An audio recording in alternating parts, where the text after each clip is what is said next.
And sa loob ng 7 taon, araw-araw. May asong nakaupo sa parehong waiting shed sa tabing dagat, naghihintay sa among hindi na muling makakauwi. Sa isang maliit na baybaying bayan sa San Juan, La Union, kung saan ang umaga ay amoy alat ng dagat at sariwang huli. Nakatira ang isang mangingisdang si Mang Isko Villanueva. Tahimik siyang tao, kayumanggi ang balat sa tagal sa ilalim ng araw. Malalim ang mga mata, parang dagat na maraming itinatago. Matagal na niyang inilibing ang asawa niyang si Aling Rosa dahil sa karamdaman. Simula noon, naging mas tahimik siya. Hanggang dumating si Tala, isang asong kulay ginto na parang sinag ng araw sa umaga. Napadpad lang ito sa pantalan isang gabi habang umuulan. Payat, nanginginig at takot. Hinati ni Mang Isko ang tinapay niya. At dahil diyan hindi ka naaalis ha? Biro niya, hindi na nga umalis si Tala. Tuwing 4:00 ng madaling araw, bago pa sumikat ang araw, nagigising na si Mang Isko. Isinasabit niya ang lambat sa balikat at tinatawag si Tala. Hindi kailangan ng tali, hindi kailangan ng utos. Sumusunod lang siya. Magkasabay silang naglalakad papunta sa waiting shed malapit sa kalsada, kung saan dumaraan ang maliit na service jeep papuntang pantalan. Bago sumakay si Mang Isko, luluhod siya at hahawakan ang mukha ni Tala. Babalik ako bago lumakas ang alon. Kakawag ang buntot ni Tala at tuwing hapon bago pa lumiko ang jeep sa kanto, nandoon na si Tala. Nakaupo, nakatitig sa daan, parang alam niya ang tunog ng makina, ang yabag ng paa, ang amoy ng asin sa damit ni Mang Isko. "Grabe yang aso mo, Mang Isko," sabi ng tinderang si Aling Mercy. "Mas marunong pa sa relo." Nguminggiti lang si Mang Isko. Hindi relo ang meron si Tala, kundi tiwala. Isang gabi ng Setyembre, nagbago ang ihip ng hangin. Lumakas ang ulan, kumidlat, kumulog.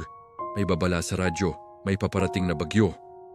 Karamihan ng bangka bumalik agad, pero ang bangka ni Mang Isko, ang Maria Rosa, mas malayo ang inabot. Hating gabi na, wala pa rin siya. Kinabukasan, may mga piraso ng kahoy na inanod sa dalampasigan. Isang sirang salbabida, isang kahong plastik na may pangalan niya. Pero si Mang Isko, wala. Ilang araw naghanap ang mga tagabayan, Coast Guard, mga kapwa mangingisda, hanggang sa dumating ang katahimikan. Ang uri ng katahimikang nagsasabing tapos na ang paghahanap. Kinabukasan, nagising si Tala tulad ng dati.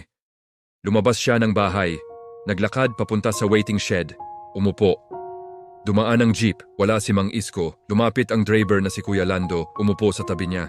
Tala, hindi na siya makakasakay ngayon. Pero nakatingin lang si Tala sa kalsada, parang may hinihintay pa rin na anino.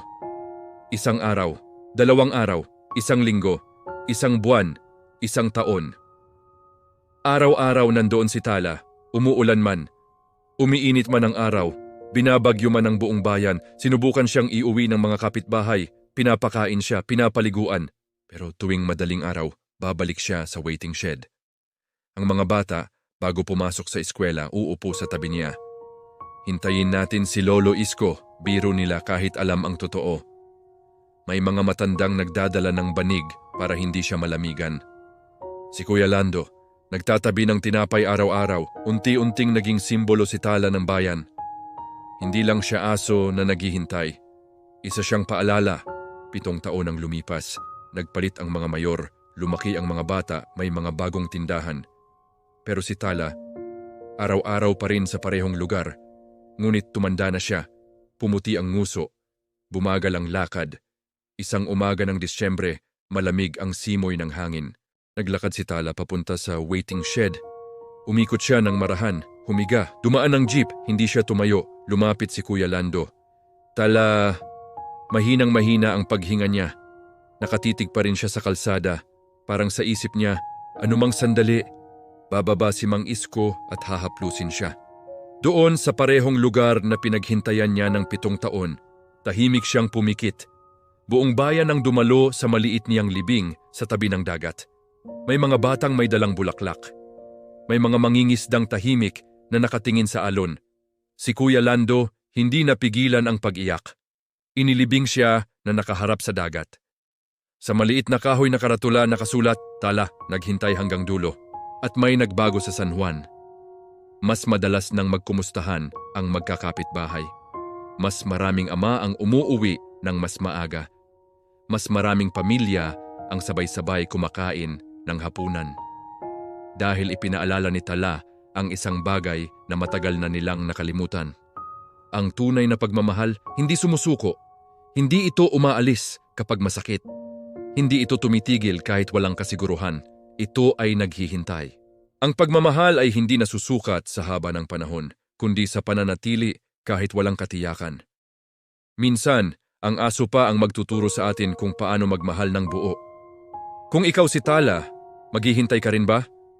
At kung may naghihintay sa'yo ngayon, uuwi ka ba habang may oras pa?